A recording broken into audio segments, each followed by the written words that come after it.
I'm Leo Callahan, 35 years old, and by trade, I'm a geologist for a mineral company out here in Boulder, Colorado.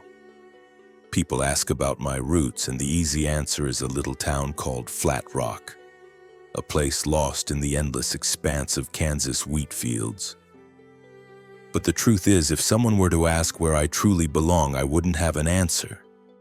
It's a question that has haunted me.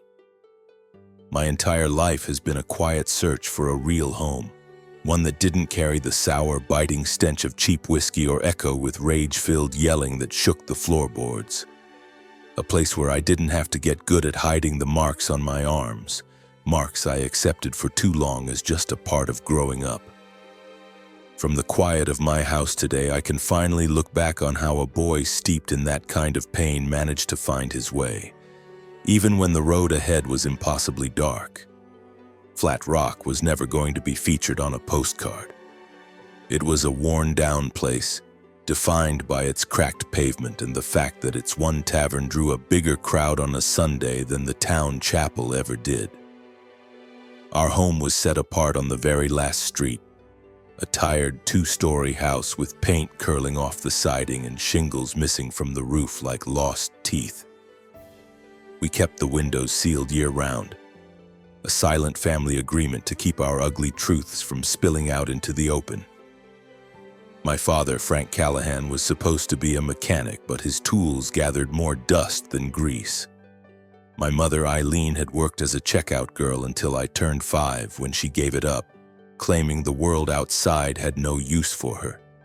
They were both lost to the same disease, fueled by the harshest, cheapest spirits the corner market sold. That bottle was a third parent in our house. It could fill the rooms with hollow laughter 1 hour and gut-wrenching sobs the next. Sometimes it pitted them against each other in brutal arguments, but the worst was when that poison turned their eyes toward me and my siblings. I was their first, born back when they were just kids themselves, still holding on to some fragile idea of a different future.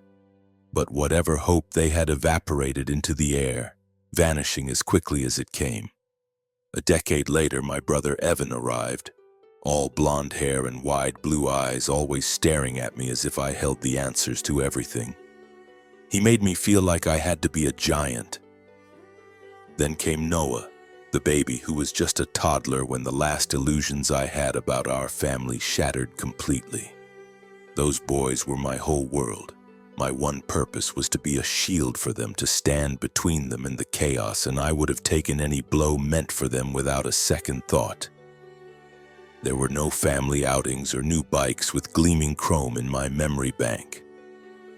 My childhood was measured in sleepless nights, balled up under a thin blanket, my ears ringing with the sharp crack of a thrown bottle and my mother's pleading cries after my father came home empty-handed from another card game. The moment it truly dawned on me how different we were is burned into my mind. I was 7 years old, and my first-grade teacher, Mrs. Gable, asked me to stay behind after the final bell rang. Her voice was so soft it was almost startling. "Leo," she said, her eyes full of a worry that made my stomach twist. "Is everything all right? I noticed your shirt collar is ripped, and that mark on your arm." My eyes shot down to the ugly purple blotch blooming on my bicep. The lie came out before I even had to think about it, a reflex I was already learning. I fell. During recess, ma'am, playing kickball. I froze, hoping she'd buy it. The look on Mrs. Gable's face told me she knew I was lying, but she let it go. She didn't push. And in that moment, I understood with absolute certainty that I was on my own. Nobody was coming to help. No one would ever cross the threshold of that house, a place so grim that even the daylight seemed to shy away from its windows. But the thing about my father was he wasn't a monster every minute of the day. There were these rare, fleeting days when the alcohol hadn't yet taken hold of him. On those afternoons, he'd sit with me on the porch steps, his voice low as he spun tales of our Irish forefathers, tough, stubborn farmers who had stared down famine and fought through wars. "Callahan blood is warrior blood, son," he'd declare, his eyes lit with a pride so unfamiliar it was dazzling. I clung to those moments, hoarding them like treasure, because in them, for just a little while, I had a father again. But then the bottle would find its way back into his hand, and that man would vanish, replaced by a stranger whose hands were quicker and harder than his words. My mother's cruelty was a different kind. She never laid a hand on me, but her silence, her absolute indifference, was a wound that never scabbed over. I remember when I was 10, I ran all the way home from school clutching a drawing my teacher had gushed over, my chest tight with hope. I was sure this would be the thing that made her proud. She took one look at it, her face blank before turning her back to me. "There's no space in this house for useless clutter," she mumbled, her focus already gone. I just stood there, the paper crinkling in my fist, and felt something inside me collapse. It wasn't hate I felt for her. I couldn't bring myself to hate her. I just desperately needed her to see me, to really look at me just one time.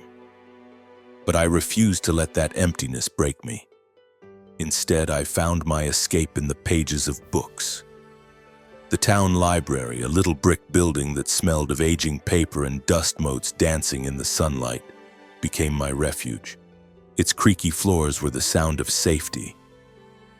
I devoured everything I could get my hands on, from tales of high-seas adventure to thick science textbooks.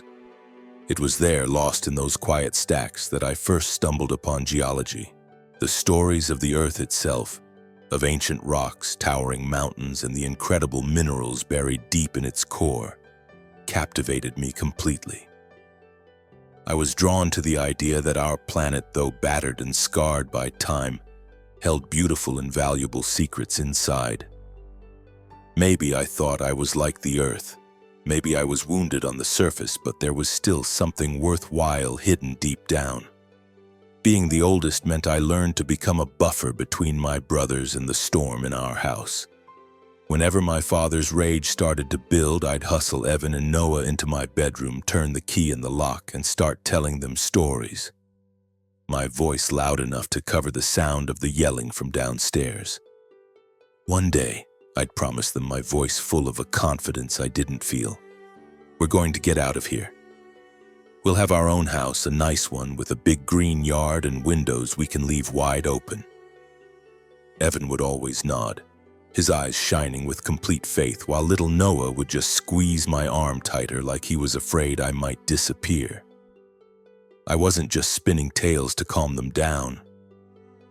I had to believe every word I said. That belief was my lifeline. Without it, I don't think I could have made it through. Things took a nosedive the year I turned 15. My father finally got fired from the auto shop after showing up drunk one too many times and getting into it with his boss. With no money coming in, the tension in the house became unbearable, and the violence escalated. I'll never forget the night he went after Evan for dropping a glass. I stepped between them, trying to shield him, and my father threw me against the wall so hard I slid to the ground. I can still feel the shock of the cold floorboards on my back, hear the blood pounding in my ears. I looked up and saw the crazed, vacant look in his eyes as he lifted his fist. But for some reason, he hesitated. He just stood there for a second, then turned and staggered out the front door, slamming it behind him. I was left on the floor, my breath coming in ragged gasps. Evan rushed over crying, and I pulled him into a hug, whispering the usual reassurances that everything was going to be fine. But as I held him, a cold certainty washed over me. Whispers weren't enough anymore. I needed a real plan. I started taking any odd job I could find. A paper route in the pre-dawn darkness and cleaning floors at the grocery store on weekends. Every dollar I made went into an old biscuit tin that I kept buried beneath the roots of the big oak tree in our backyard. That wasn't just cash in the tin. It was a tangible piece of hope. It was my secret vow to my brothers that I was going to get us out. I threw myself into my schoolwork with a new kind of desperation. There were nights the power was shut off, and I'd study by the beam of a flashlight, huddled under my covers, poring over my textbooks until the pages blurred. My science teacher noticed my drive. She pulled me aside one day after class. "Leo," she said, her expression serious, "you have a brilliant mind. You can achieve anything you set your sights on. You need to fly high and fly far from here. Don't ever let this town clip your wings." Her words became a tiny, steady flame inside me, something I could turn to for warmth on the worst days. It was just enough to keep me going. But I wasn't made of stone. There were nights, sitting alone in the suffocating darkness of that house, when I'd let myself wonder if I was selfish for wanting more, for dreaming of a different life. Because the most painful part was that, underneath all the anger and hurt, I still loved my parents. Faded memories would surface. My mother humming a lullaby to me when I was very small. Or the afternoon my father patiently showed me how to grip a baseball. Those moments made it impossible to truly hate them. But they also twisted the knife, because they were ghosts of people who were long gone. A constant reminder of what I had lost and would never get back. The day I turned 18, a thick envelope arrived. It was a full scholarship to study geology at a university in Colorado. This was it, the moment I had been working toward, praying for as long as I could remember. It was a golden key, a door swinging open to a life I could barely imagine. When I told my parents the news, my mother offered a weak, fleeting smile. My father just sneered. "Don't you go off thinking you're better than us just because you're getting some fancy education," he slurred. I didn't say a word back. There was no point. I just quietly packed my bag, held Evan and Noah as tightly as I could, and swore to them both that I would be back for them. Then I walked out of that house and left Flat Rock without a single glance over my shoulder. As the bus pulled away, carrying me toward a new horizon, I stared out at the endless wheat fields blurring past the window. I didn't shed a tear, but a leaden weight settled in my chest. I wasn't just leaving them behind, I was also leaving behind a part of my own heart. The part of that young boy who had never quite given up hope that someday his family might actually become one. Everything I owned for this new chapter fit into a single backpack. A few changes of clothes and the old biscuit tin heavy with my hard-earned savings. I was headed for the University of Colorado Boulder, the recipient of a full-ride geology scholarship that felt like a miracle. The feeling was a strange mix of exhilarating freedom and paralyzing fear, like I was balanced on a wire stretched between the life I was running from and a future I couldn't yet see. When I first set foot in Boulder, it was like stepping onto a different planet. There was no lingering smell of stale cigarette smoke, no constant background noise of bitter arguments, no curious neighbors peering through their curtains. Instead, there were streets shaded by tall trees, dignified red brick buildings, and an air so clean and crisp it made me want to take my first full deep breath in years. But even with all that space, I felt like an imposter. My classmates, with their fresh new coats and casual tales of ski trips and family holidays, might as well have been aliens.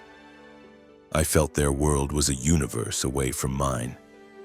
I tried to make myself invisible inside my frayed old sweater, spending hours in the library with borrowed books so no one would see how little I had. My scholarship paid for my classes and a room in the dorms, but I still needed money.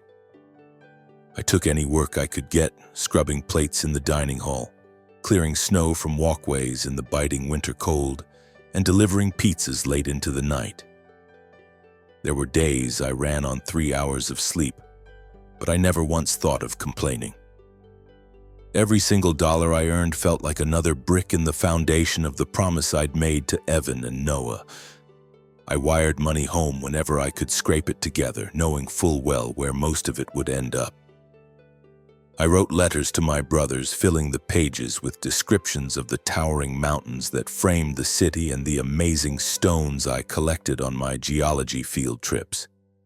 In every letter, I renewed my promise to bring them to Boulder with me one day. Evan's replies were short, scrawled notes assuring me he was doing all right. Noah, too young to write, would just send me drawings of happy little houses with smiling suns in the sky. Receiving those letters felt like a punch to the gut every single time, a painful reminder that they were still stuck in that house in Flat Rock while I was free. Geology was my salvation. I was completely mesmerized in my classes, listening to lectures about the raw power of volcanic eruptions and how rocks that were millions of years old could tell us the entire history of our world. The field trips were the best part. I loved being out there, my hands on the ancient stone, feeling its rough, solid texture beneath my fingers and trying to imagine all the stories it had to tell. My professor, a tall, thin man named Dr. Albright, whose glasses were always slipping down his nose, saw how much it meant to me. "You've got a real gift for this, Leo," he told me after one of our excursions into the Rockies. "Rocks never lie. They tell their stories, but only to the people who are willing to listen." His encouragement made me feel seen, like I was more than just some damaged kid from a nowhere town. It made me feel like I might actually have something to offer. But no matter how much I tried to build a new life, the shadows of my past were long. I couldn't shake them. I would physically recoil if someone raised their voice, and I'd pull away if a friend's hand brushed my arm unexpectedly. The thought of anyone finding out about my family filled me with a deep, cold dread, so I never ever talked about Flat Rock. If a new friend asked about my parents, I would give a vague, tight-lipped answer. "They're fine, just regular folks," and then immediately steer the conversation somewhere else. I had constructed a fortress around my heart, determined to keep everyone out. I was terrified that if they ever saw the real me, the broken parts, they would run.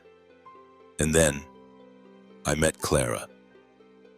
It happened in the spring of 2011. I was 21, a junior, and I'd gone to the campus library to check out a book on mineralogy for a class. And that's where I saw her.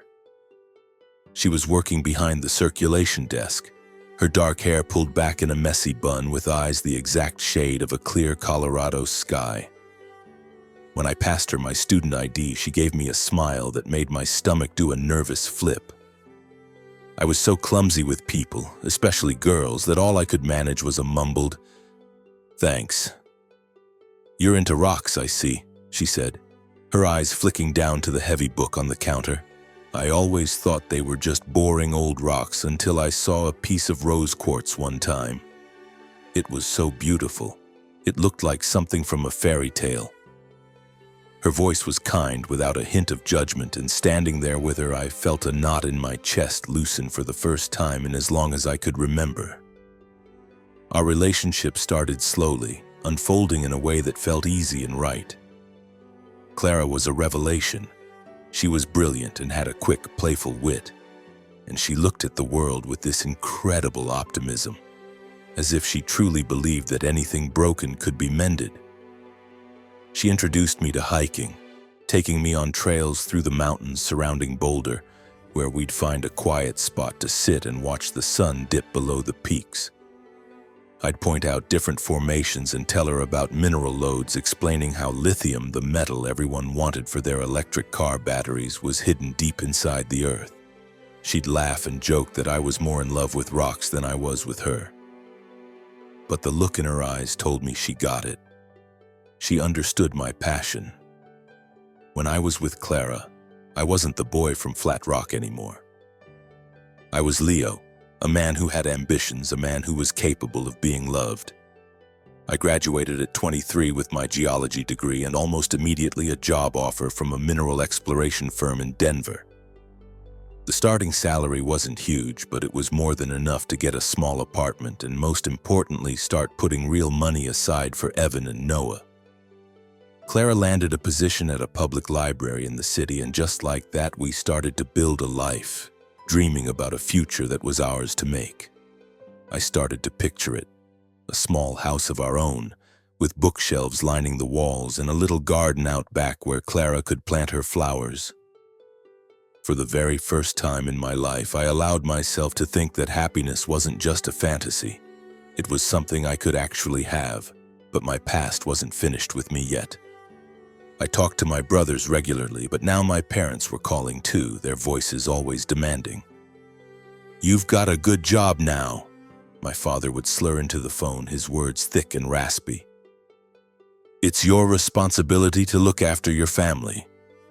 I kept sending the money even though I knew every cent was just feeding their addiction. I couldn't cut them off. It wasn't about love anymore, it was about fear. I was terrified of what they might do to Evan and Noah if the money stopped coming. Clara could see the toll it was taking on me, but she didn't know the whole story. I couldn't bring myself to tell her. I didn't want her to see that weak, broken part of me, the part that was still a prisoner of that house in Flat Rock. Then, when I was 25, she brought it up. "I want to meet your family," she said. We'd been together for 4 years, and to her it was the natural next step. My blood ran cold. The thought of her seeing that decaying house, of her witnessing one of my parents' drunken tirades, filled me with pure panic. But Clara was so gentle about it. She just took my hand and said, "Leo, I love you. All of you, not your history. I just want to know the person who made you who you are." I finally gave in, my heart hammering against my ribs with a dread I couldn't shake. We made the drive to Flat Rock one weekend that fall. The house looked just as I remembered it, only smaller and even more dilapidated. My father was already drunk, slumped in his usual armchair with a half-empty bottle dangling from his hand. My mother just stared at Clara with cold, hostile eyes as if she were a trespasser. When Evan, now a lanky 15-year-old, saw me, he wrapped his arms around me in a desperate hug. Noah, however, just watched me with a cool detachment in his eyes, a look that seemed to accuse me of abandoning them.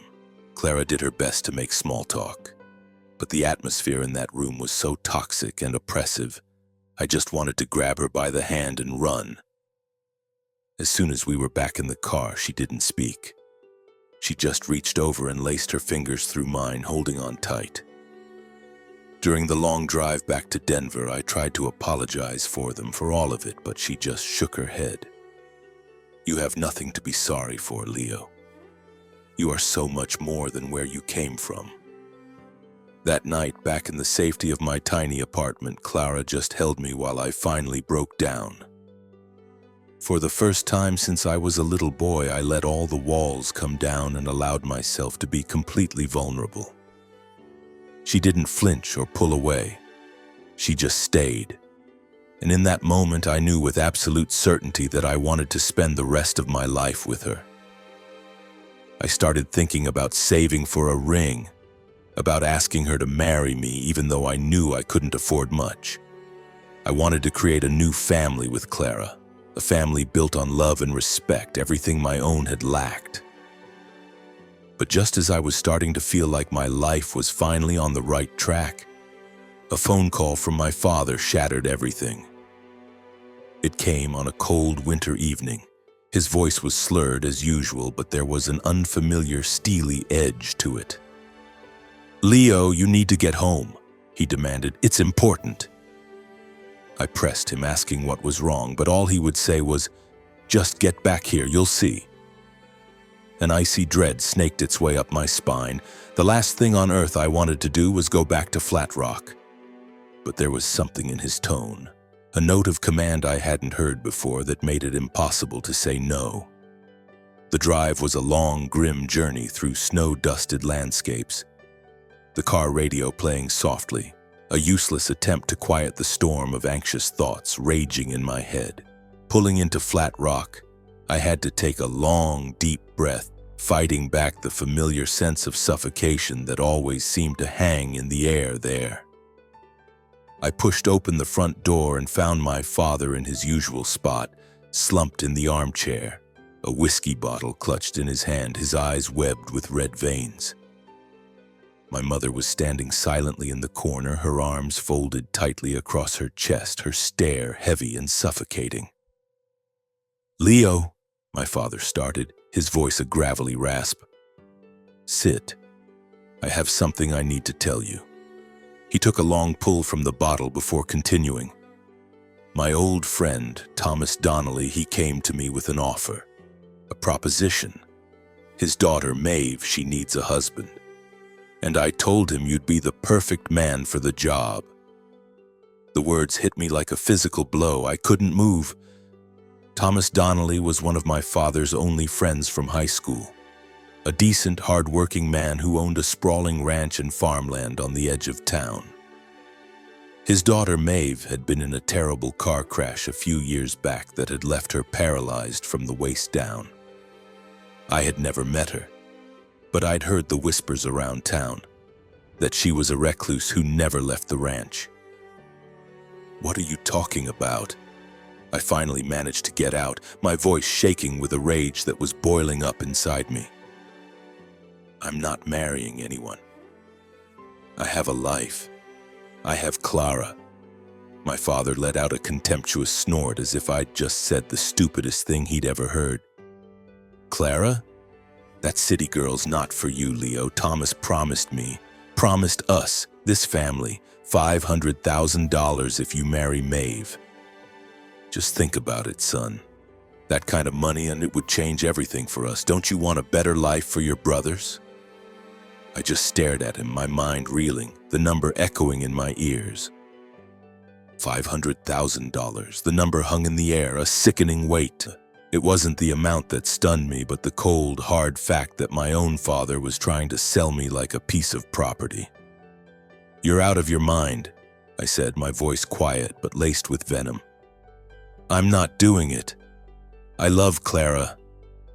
I spun to face my mother, a desperate plea in my eyes, hoping for some sign of support, some flicker of maternal instinct. But she just kept her gaze fixed on the worn linoleum floor, her mouth a thin, hard line. "Leo," she finally said, and her voice, though quiet, was sharp enough to cut. "You owe us. You owe this family. Your father and I gave you a roof over your head, and now you think you can just walk away? You think that piece of paper from your fancy college makes you better than us?" Her words were a deliberate, cruel twisting of the knife in wounds that had never healed. Just then, Evan appeared at the bottom of the stairs. "Leo, don't listen to them," he pleaded, his voice trembling. "You don't have to do this." My father whipped around, his face contorted with fury. "You shut your mouth, Evan. This has nothing to do with you." He took a step toward him, and I shot my hand out, my eyes locking with his in a silent warning. "Don't you touch him," I said, my voice dangerously low. For a split second, I saw something flicker in his eyes. Hesitation. But then it was gone, replaced by a warped, mocking grin. "Oh, you'll do it, Leo," he sneered. "You'll come around. You always do what I tell you in the end, don't you?" I walked out of that house and didn't look back. I drove until I found a rundown motel on the highway and checked in for the night. Sleep was impossible. I just sat on the edge of the stiff mattress, staring at the peeling wallpaper, my mind racing, desperately searching for an escape. All I could think about was Clara, her laugh, her smile, the quiet evenings we spent curled up on the sofa talking about our future. A life without her wasn't a life at all. But then my thoughts drifted to Evan and Noah. My mind kept circling back to that number, $500,000. It was enough to get them out of that house, to give them a real childhood, the kind of fresh start I never had. I despised myself for even letting the thought cross my mind. The next morning, my hand was shaking as I reached for my phone to call Clara. But before I could dial, her name flashed on the screen. I answered, and her voice was flat, a stranger's voice. "Leo," she said, "I think we should break up." It felt like the floor had dropped out from under me. The world tilted on its axis. I couldn't process it. "Why?" I stammered, my head shaking in disbelief. What did I do? You're just not the person I thought you were, she said, her tone clipped and final. And your parents, I can't be a part of that. Her words were like ice picks, each one striking a new, deeper wound. I pleaded with her, begged her to tell me what was really going on, but all she said was a cold, detached, "I'm sorry, Leo." Then the line went dead. And that was it. 4 years of love, of hope, of building a life together, gone. Erased in a phone call I couldn't begin to understand. I have no memory of the drive back to Denver. The only thing I remember is the gaping, hollow void in my chest, a feeling like someone had reached inside me and scooped everything out. Clara had been my hope. She was the one who made me believe I could outrun the darkness of my past. When I finally stumbled back into our apartment, it was already empty. Her things were gone. The space felt cavernous and cold. I collapsed onto the floor, and for the first time in my life, I reached for a bottle. I had promised myself I would never become my father, but that day I drank with a reckless abandon, hoping to drown everything, including myself. The days that followed were a blur of numb misery. I'd drag my soulless body to work in the mornings and come home to the empty apartment at night, where I would drink until I passed out. This went on for nearly a month, a spiral into the same abyss that had claimed my father, until one morning I looked at my reflection in the mirror and didn't recognize the man staring back. I knew I had to stop. I drove back to Flat Rock. I didn't go because I had a change of heart. I went because I had nowhere else to go. I had lost everything that mattered. My father, it turned out, had already made all the arrangements. Thomas Donnelly came over to our house, bringing Maeve with him. He shook my hand, thanking me for agreeing to the marriage, talking about the money and how his daughter needed someone to look after her. I barely heard him. I just stood there nodding numbly, feeling disconnected from my own body, like I was watching a scene from a movie about someone else's miserable life. Maeve was in her wheelchair, her dark hair pulled back neatly from her face. Her brown eyes were intelligent and watchful. She didn't offer a smile, and her only word to me was a quiet, formal hello. I couldn't meet her gaze without a wave of guilt washing over me. Not pity for her condition, but a shared sense of shame, knowing we were both just pawns in a game being played by our parents. When we were finally left alone for a moment, she spoke. "I'm not trying to trap you in this," she said, her voice steady but underscored with a profound sadness. "If you don't want to go through with it, you can just say so." I wanted to. God, I wanted to scream no and just run, leave it all behind. But the word wouldn't come. "I'll marry you," I heard myself say, and she simply nodded, a silent acknowledgement that we had just sealed a pact that neither of us desired. The wedding was a bleak affair in a small, cold church that felt as empty as I did. I was in an old suit that didn't fit right. Maeve wore a plain white dress. There were no flowers, no music. The only audience was my parents, their eyes gleaming with greed. And Evan standing off to the side, his face a mask of pain that I couldn't bear to look at. When the pastor asked if I took Maeve to be my wife, I wanted to shout no.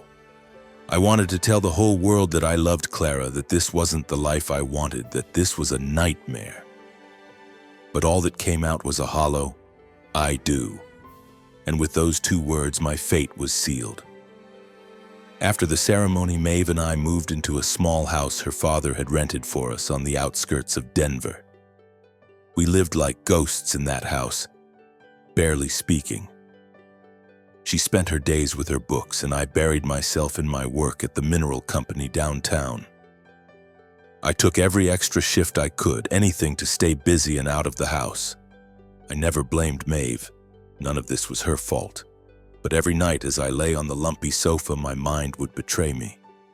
I'd think of Clara, wondering where she was, why she had really left me. The questions were a constant torment, a prison I couldn't find my way out of. Our house was a simple one-story place with pale yellow walls and floors that complained with every footstep. There was a small living room, a kitchen, and one bedroom, which I insisted Maeve take. My bed was the couch where I'd lie awake for hours under a thin blanket, just staring into the darkness. In the beginning, we were exactly what we were. Two strangers forced into an impossible situation. I was gone before sunrise and usually didn't get back until late. When I was home, I'd sit at the small kitchen table pretending to be absorbed in geological survey reports or writing letters to Evan and Noah. Maeve mostly kept to her room, leaving the door cracked just enough for a sliver of warm light from her reading lamp to spill into the hallway. She was always reading, thick, heavy novels and science texts that surprised me. The soft rustle of her turning a page was often the only sound that broke the heavy silence between us. I had no idea how to talk to her. Looking at her just filled me with a confusing mess of guilt and powerlessness. She hadn't asked for this life any more than I had. Yet there she was, a quiet presence in her wheelchair, her dark hair always tidy, her intelligent brown eyes seeming to follow me as if she were waiting for me to do or say something. I wanted to tell her I was sorry. I wanted to make it clear that I didn't resent her, that I was just completely lost, drowning in the wreckage of my own life. But the words never came. I was afraid that if I started to talk, the fragile dam holding back all my pain and anger would burst. Maeve, however, didn't seem to need conversation. She moved through her days with a quiet composure that I found both impressive and deeply unnerving. Then one evening, about 3 weeks after we were married, I came home late, soaked to the bone from a sudden downpour. She was in the living room, a book about astrophysics lying open in her lap. "You should get out of those wet clothes," she said, her voice even and calm. "You'll get sick." I just nodded, went to the kitchen for a towel, and when I came back, she was still watching me. "You don't have to tiptoe around me, Leo," she said softly. "I know this isn't what you wanted, but we're here. We could at least try to be civil to each other, don't you think?" Her directness caught me off guard. I sank into the armchair across from her, carefully maintaining the space between us. "I'm not avoiding you," I lied, and I knew she could see right through it. I don't know what to say." Maeve nodded, a flicker of understanding in her eyes. "Then let's start there," she suggested. "Tell me about your job. My father said you're a geologist. What does that actually mean?" I was taken aback. No one, not since Clara, had ever shown the slightest genuine interest in what I did for a living. I started to explain, my words clumsy at first, telling her about analyzing core samples and searching for telltale signs of valuable minerals like lithium and cobalt. Maeve listened intently, interrupting with surprisingly insightful questions about geological formations and the ethical implications of mining. I quickly realized she wasn't just smart. She had a real deep-seated hunger for knowledge, the same kind of passion I'd had for rocks when I was a kid. We talked for hours that night, and for the first time since I'd moved in, the little house didn't feel like a cage. That conversation started a new pattern for us. Most evenings after a quiet dinner, we'd sit in the living room and trade stories. I told her about my college field expeditions into the Rockies and about a perfect quartz crystal I'd once found that shimmered like a trapped star. In return, Maeve told me about her own childhood, about a girl who used to race through her father's fields before the accident that changed everything. "I can't run anymore," she said one night, her voice matter-of-fact without a trace of self-pity. "But I found other things to love. Books, the stars, the world of ideas." I looked at her then, truly looked at her, and was humbled by her strength. I couldn't help but wonder why I wasn't as brave as she was. It wasn't a straight line to friendship, though. There were still days when the weight of what I'd lost with Clara was too much to bear. I'd come home from work locked inside my own head, haunted by dreams of her smile, of the feel of her hand in mine as we watched the sun go down.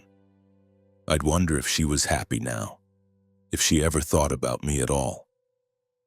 On those days, I'd retreat into silence, giving clipped one-word answers when Maeve asked if I was all right. She never pressed me for more, but I'd see the look in her eyes, not judgment or frustration, but a quiet, knowing empathy, as if she could see the battle I was fighting inside.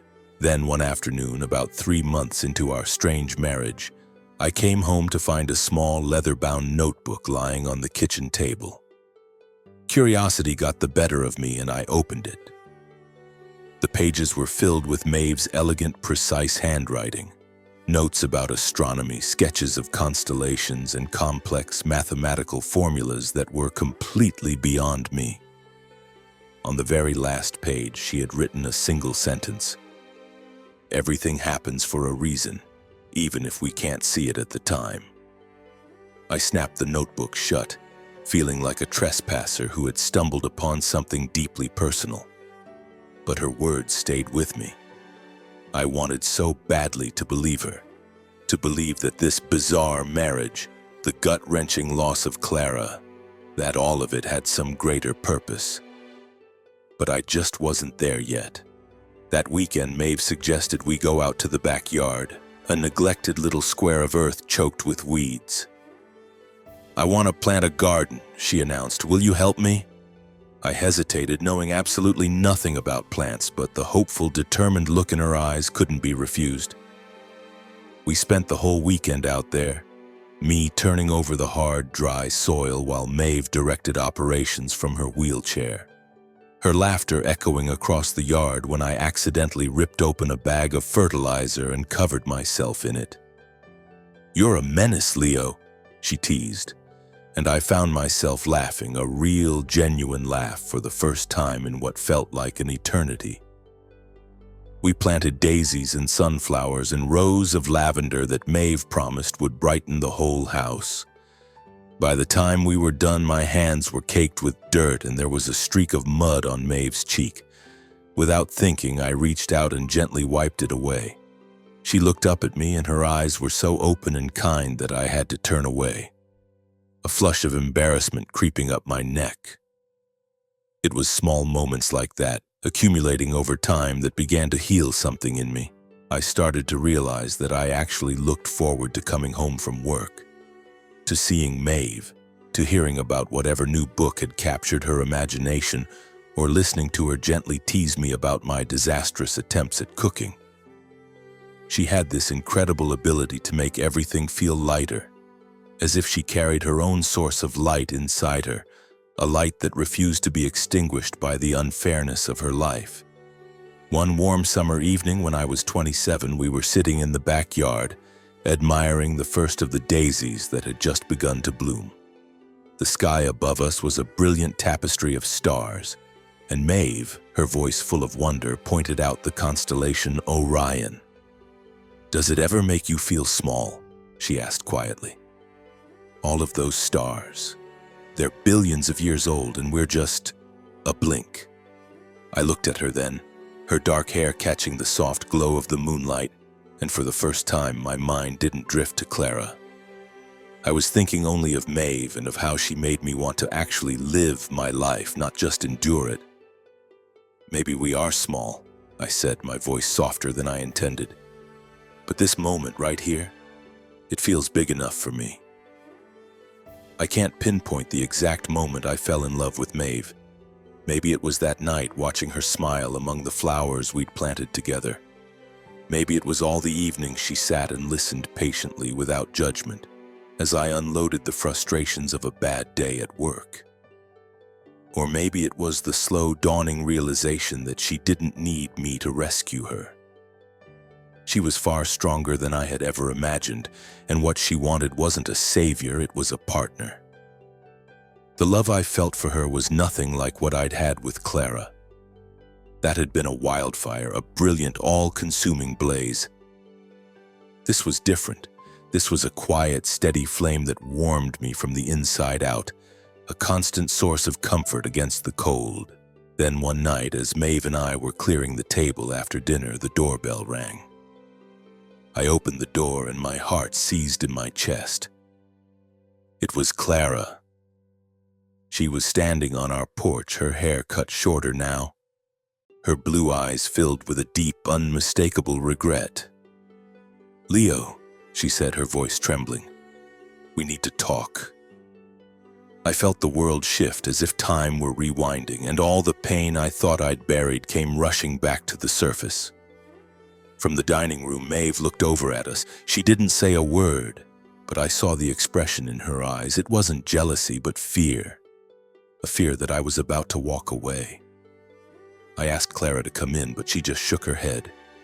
"No, out here is better," she whispered. We stood on the small porch, the crisp night air biting at our skin. Clara took a shaky breath. "Leo, I have to tell you the truth," she began. "Your parents, they paid me to leave you. They offered me money to start over somewhere else if I broke up with you, and I took it. I told myself it was for the best, that you'd be better off without my family baggage. But they never even paid me, and I couldn't live with the lie anymore." Her confession was a hurricane, ripping through the foundations of my past, tearing everything apart. I staggered back, grabbing the porch railing to steady myself. "They paid you?" I choked out, the words barely audible. Clara nodded, tears carving paths down her cheeks. "I'm so sorry, Leo. I know I don't deserve to be forgiven, but I had to tell you, you deserve to know." A white-hot rage flared inside me. I wanted to get in my car, drive all night to Flat Rock, and confront my parents. I wanted to scream at them, to demand to know why they had so methodically and cruelly destroyed my life. But as I stood there on the porch, looking at the woman I once thought I couldn't live without, I felt a strange sense of calm settle over me. I realized with a startling clarity that I didn't love her anymore. It wasn't anger that had replaced the love. It was the simple truth that my heart now belonged to the woman who was waiting for me just inside that door. I told Clara I forgave her, though in that moment I wasn't sure if it was entirely true. I watched her walk away, then turned and went back inside. Maeve was still at the table, her hands clasped in her lap, her eyes gentle but searching. "Are you all right?" she asked softly. I walked over to the table, sat down across from her, and reached for her hand. It was the first time I had ever done that. "I'm going to be okay," I said, my voice thick with emotion. "Because I have you." A slow, beautiful smile spread across Maeve's face, and in that instant I knew. This was it. I had finally found my family. But life, as I have come to understand, is never a straight path. It is full of twists you can never see coming. One morning in early October, my phone started ringing and wouldn't stop. It was Maeve's mother, her voice ragged with tears. "Leo, it's Thomas. Your father-in-law. He's gone. He had a heart attack during the night." The news was a shockwave. I didn't know what to say. Thomas Donnelly, the quiet, hard-working farmer who loved his daughter more than anything, was gone. Even though he was the architect of our arranged marriage, I had never held it against him. I knew he had only done what he thought was necessary to protect Maeve, a motive I understood better than most. I spent the next hour consumed with dread, trying to figure out how to tell her. But when I finally did, Maeve's reaction was not what I expected. She didn't break down. A profound, unsettling calm settled over her that both frightened and amazed me. She didn't shed a tear. She just went into the living room and sat in her chair, clutching that familiar astrophysics book to her chest. I sat on the floor beside her, helpless, knowing the only thing I could do was be present. "My dad always just wanted me to be happy," she said after a long silence, her voice quiet but firm. "He wasn't a perfect man, but he never stopped believing in me." I nodded, my throat tight, and took her hand in mine. And together, in the quiet of our little house, We began to navigate the vast, empty space of her grief. Thomas's funeral was held on a gray, drizzly afternoon in the small cemetery near his farm, back in Flat Rock. As I stood beside Maeve and watched her place a small bouquet of daisies on his casket, I made a silent promise to her and to him. I would spend the rest of my life making sure she never had to feel alone again. Thomas had left Maeve a will, and in that will was a deed to a huge tract of land on the edge of the Rockies not far from Boulder.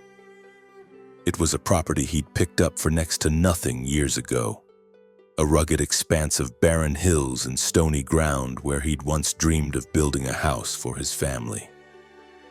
Back in Flat Rock, everyone considered the land a bad investment, too isolated for any real development, the soil too poor for farming. Maeve and I didn't know what to do with it. Our lives were consumed by our daily routines, and I was deeply involved in a new project at work, analyzing data from a new mine site in Nevada. But life, it seems, had a plan for us. One weekend, on a whim, I suggested we take a drive out to see the property. It was partly professional curiosity, but mostly I just thought it would be good for us to get out of the city for a day. We drove out of Denver following winding roads that eventually opened up into a wide, untamed landscape. The grass was thin and patchy, and imposing gray rock formations stretched out toward the mountains in the distance. Maeve sat quietly in the passenger seat, looking out the window, a faraway look in her eyes. "Dad used to call this his someday land," she said with a small, sad smile. "He was convinced it would be valuable one day. Nobody else saw it." I smiled, assuming it was just a piece of uninteresting real estate. But when I got out of the car and my boots hit the ground, a flicker of something on the ground caught my attention. My training as a geologist has conditioned me to spot the smallest details. The glint of a specific mineral, an anomaly in a rock structure. I bent down and picked up a small dark stone. It was surprisingly heavy in my palm, and its surface had a distinct metallic luster.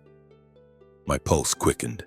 I started walking, my eyes scanning the ground, collecting more samples.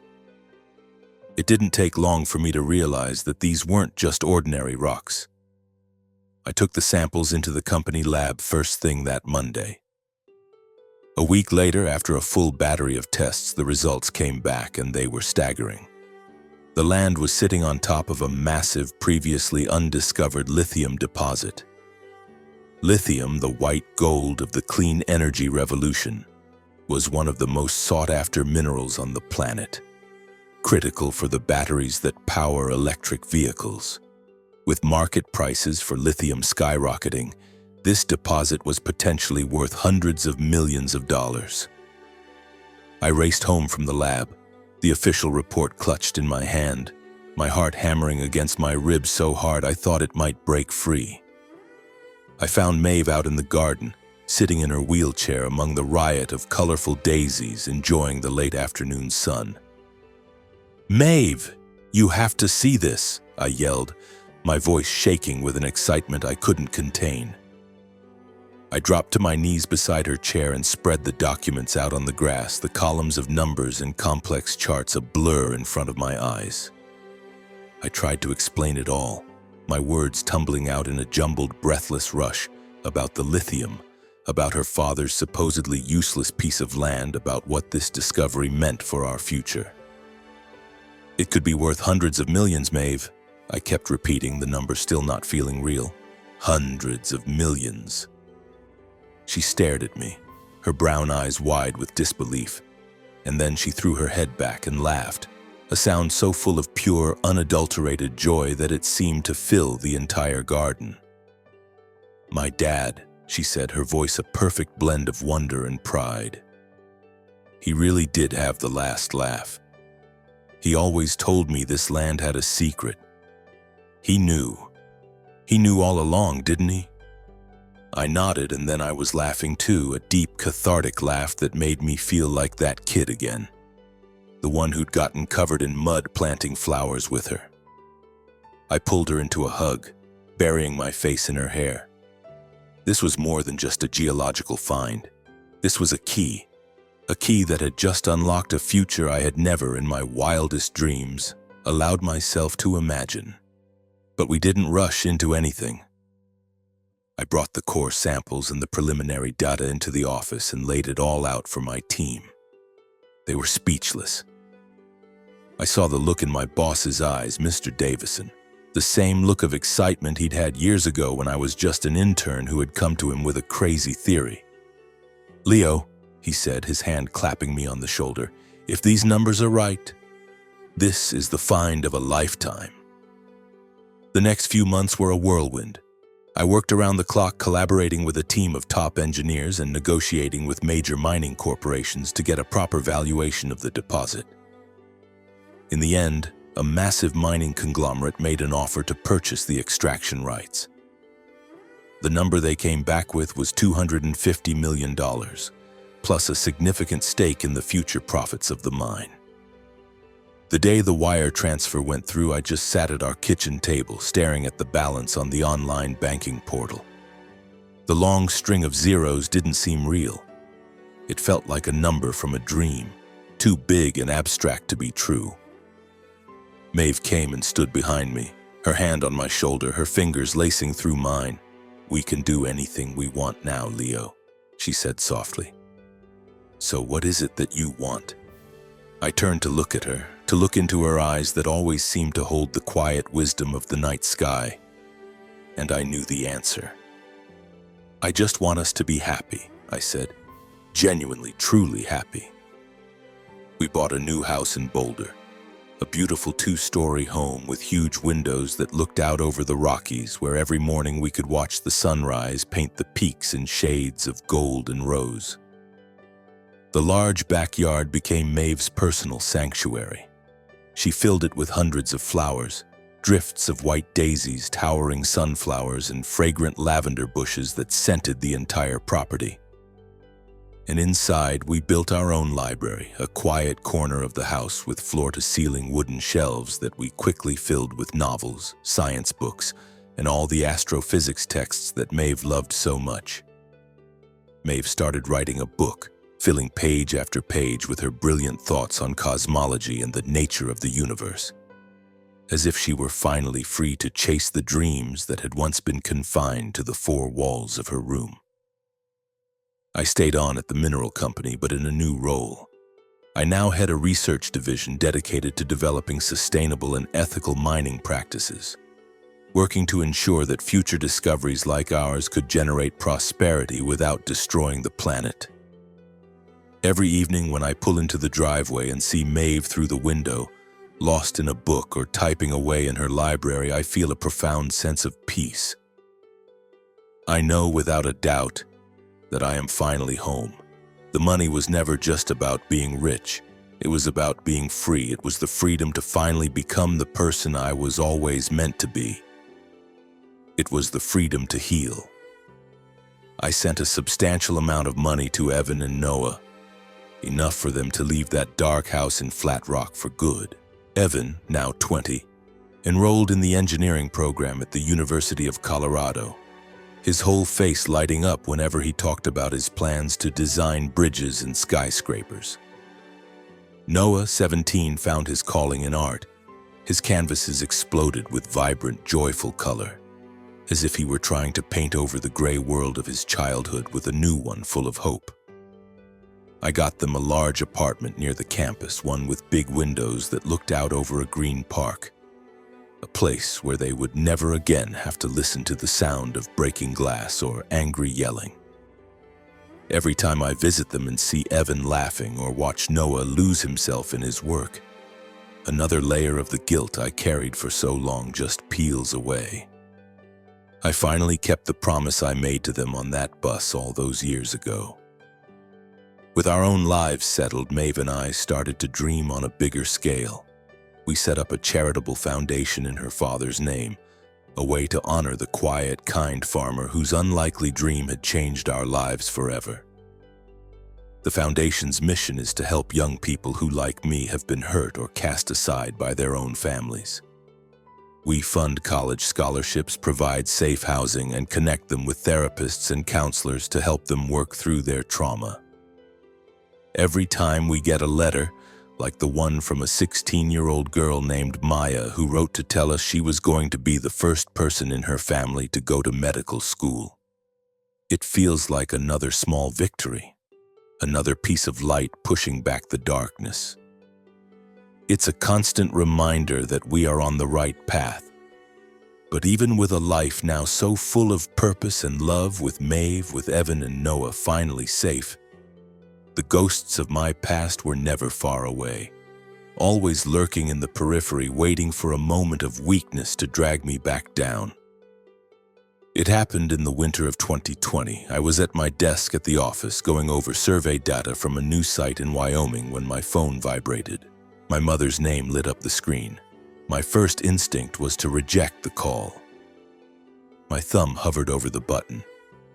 But some small, stubborn part of me, the little boy who never completely gave up hope, made me swipe to answer. "Leo," she cooed, her voice dripping with a sweetness that turned my stomach. "Your father and I were thinking, we'd love to come for a visit.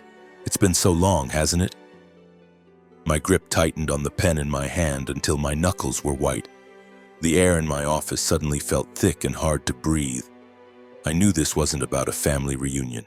They never just wanted to visit. "I'll see what I can do," I said, my voice flat and cold, and ended the call before she could reply.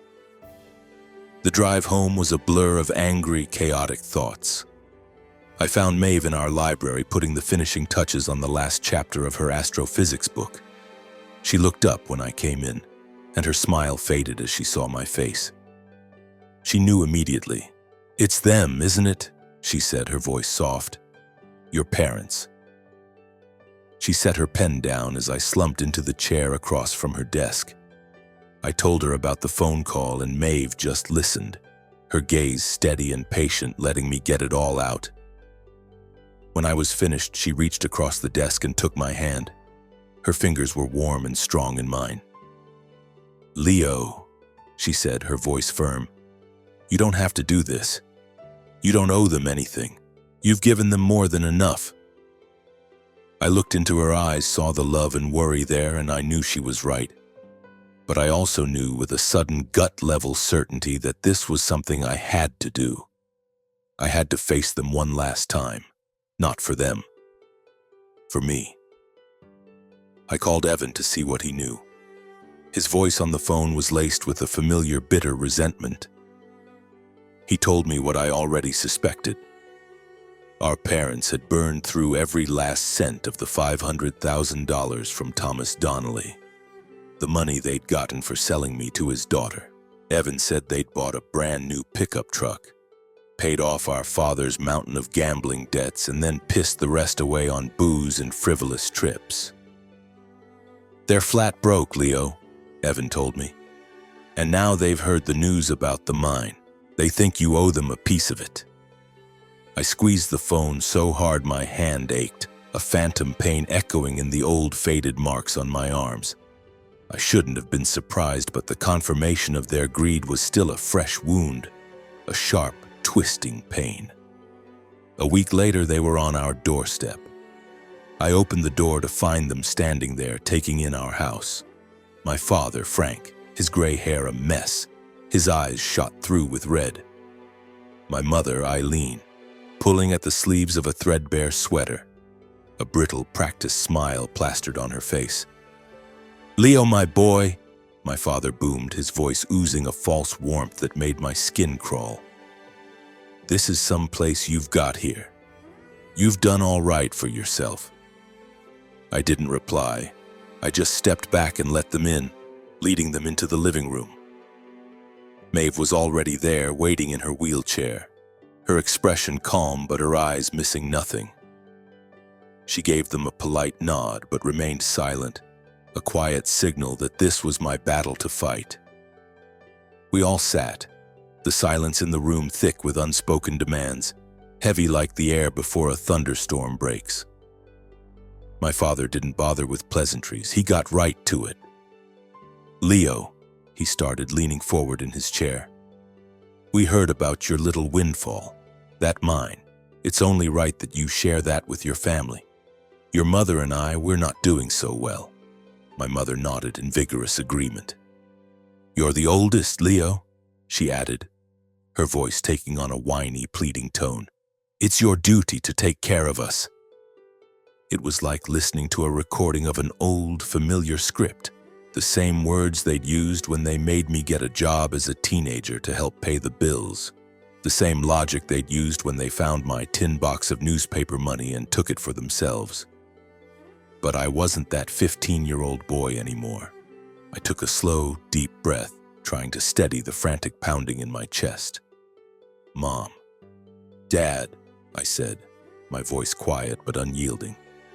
"I already gave you $500,000, money from Thomas. You blew through all of it. I don't owe you anything else." My father let out a harsh, barking laugh as if I'd just told the most ridiculous joke he'd ever heard. "Who the hell do you think you are, talking to us like that? You're sitting on a fortune and you're going to turn your back on your own flesh and blood. You'd be nothing without us." "You can't just abandon us," my mother chimed in, her voice cracking with theatrical emotion. "We're your family." I looked at them then, at these two people who had given me life, and I didn't see parents. I saw two hollowed-out strangers consumed by their own bottomless greed. My mind flashed with images from the past, of nights spent huddled in my bed listening to their drunken fights, of throwing my body in front of my brothers to protect them, of the cold, calculated way they had sold me off and destroyed the first real love I'd ever known. And then I thought about Clara. I thought about the love they had stolen from me. I had never called them on it, never forced them to account for it. But now, in this room, it was time. "You paid her to leave me," I said, my voice dangerously quiet. "You paid Clara to break my heart. Did you really think I'd never find out?" My father's face went slack with shock, his eyes widening for a fraction of a second before he recovered, his expression hardening into a familiar, contemptuous sneer. "That girl was trouble, Leo. We did you a favor. Look at you now. You're living the high life." My mother just bowed her head, mumbling something about how they only wanted what was best for me. My hands curled into tight fists, my fingernails biting into my palms. "What was best for me?" I asked, my voice finally breaking, shaking with a rage I'd held back for a lifetime. "You did it for the money. You've never once in my entire life thought about what was best for me. It has always, only ever been about you." It was then that Maeve spoke, her voice cutting through the toxic air in the room, calm but sharp as steel. "Can't you hear yourselves?" she said, her gaze fixed on them. "Leo has done nothing but give to this family even after everything you put him through. He has earned the right to his own life, a life without you in it." My father shot a venomous glare in Maeve's direction, his mouth opening to retaliate, but something in her steady, unflinching stare made him stop. He looked away. A wave of gratitude washed over me, so powerful it almost brought me to my knees. She was my anchor. She was the reason I wasn't falling apart. I pushed myself to my feet and pointed toward the front door. "I'm not giving you another dime," I said, the words tasting like freedom. "And I don't want to see either of you ever again. My family is here in this house. My family is Maeve and Evan and Noah. You two, you're not my family anymore." The words were brutal, but they were the truest words I had ever spoken. My father started to yell, calling me an ungrateful bastard, but for once my mother seemed to have some sense. She grabbed his arm and pulled him toward the door, her eyes burning with a hatred that I knew would never fade. After the door clicked shut behind them, I just stood in the entryway, my breath coming in ragged bursts, my body trembling as if I'd just finished a grueling race. Maeve wheeled herself over to me and put her hand on my arm.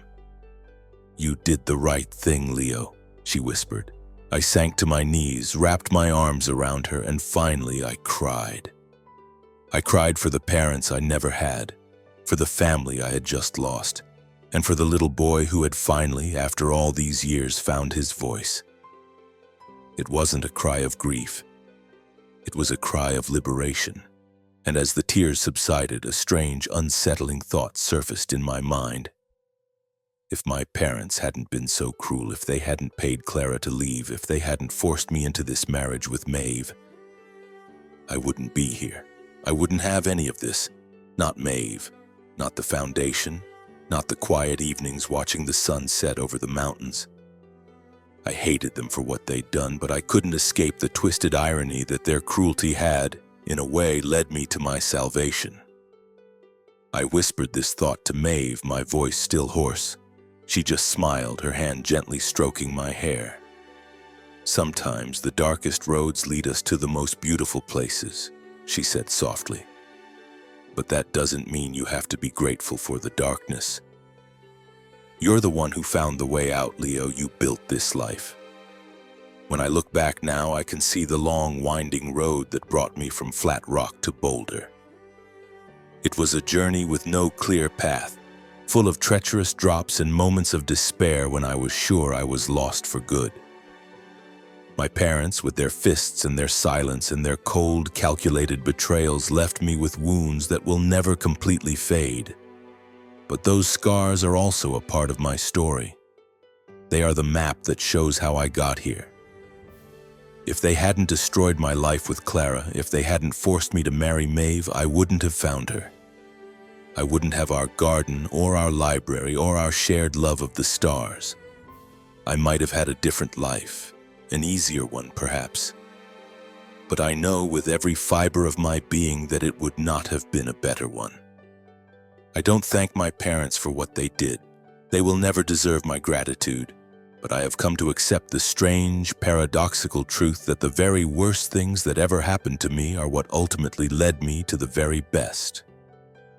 If I could go back in time and talk to that 15-year-old boy, the one huddled under the covers in that cold, dark house, I know what I would tell him.